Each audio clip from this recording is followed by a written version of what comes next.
my speech or my comments, I just want to speak to the gentleman who said that there's no basis that drag queens are child molesters or that they're in libraries. The Houston Public Library has apologized for featuring a convicted child molester last fall during its Drag Queen Storytime series. A media spokesman for the library confirmed one of the program's drag queens, Tatiana Malanina, is Alberto Guerrero, a 32-year-old child sex offender. In 2008, he was convicted of assaulting an 8-year-old boy.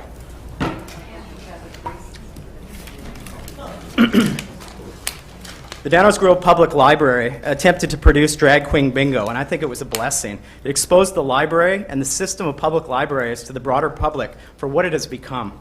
No longer a neutral provider of information, now infested with social justice warriors, propagators of the most radical ideas leeching from academia. Child sexualization and grooming is available at your public library for grades 7 through 12. Parental consent is not required. The only adults permitted, a 300-pound man dressed as a grotesque caricature of a woman. No idea is too depraved for the Downers Grove Public Library to push at taxpayers' expense, $86,000. I will not have my free speech restricted because someone else has mentioned it. This boilerplate consultant's report is a document that proposes to address racism by treating people by skin color, differently by skin color. Tired tropes, recycled CRT cribbed from Ibram Kendi, pretty weak tea. The long march through America's institutions has come to the library system. The library is corrupt, not in a legal sense, but in its decay.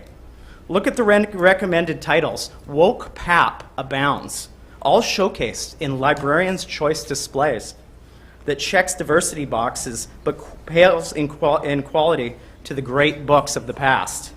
Raise your fist and take a knee, Julie. You peddle a divisive view of a stained and broken America. I mean a land acknowledgement, pure, unadulterated virtue signaling, a woke ritual devoid of impact, meant to divide people and sow guilt. BLM, LGBTQ, defund the police, racial animus, and let's not forget the DEI fetishes are the library's new true agenda. A legion of publicly funded and pensioned, defined benefit pensioned, library employees push the gender industrial complex on children.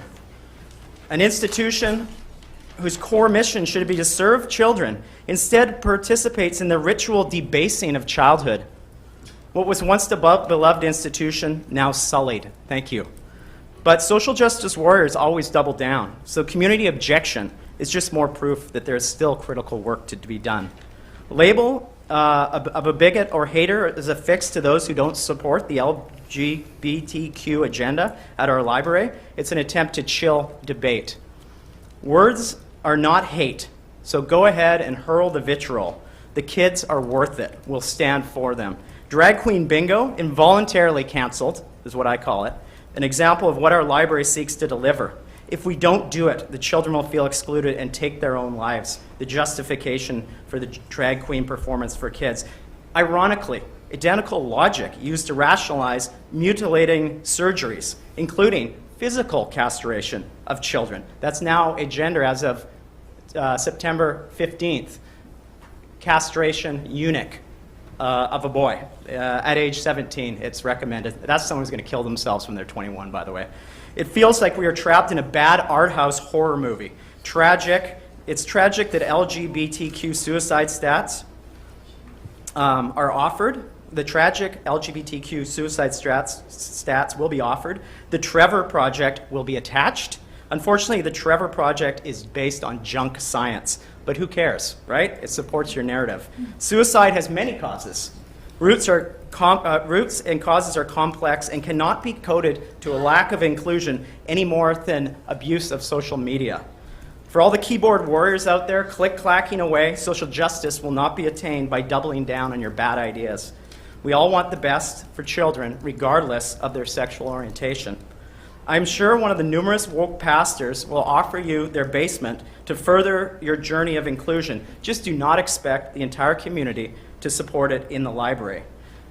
Julie, I'm going to ask you to take off your social justice warrior cape and resign. You've done enough damage to the community, its reputation. You've succeeded in dividing us, agitating both sides. Your staff feels unsafe. You've got a contingent of armed police here for some reason.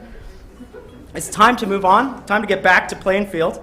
And if this case for incompetence is not compelling, then the recommendation from the equity audit should be actioned and open up the top job to underrepresented communities. Julie, Sir, you're it's at 5 time to minutes. walk the woke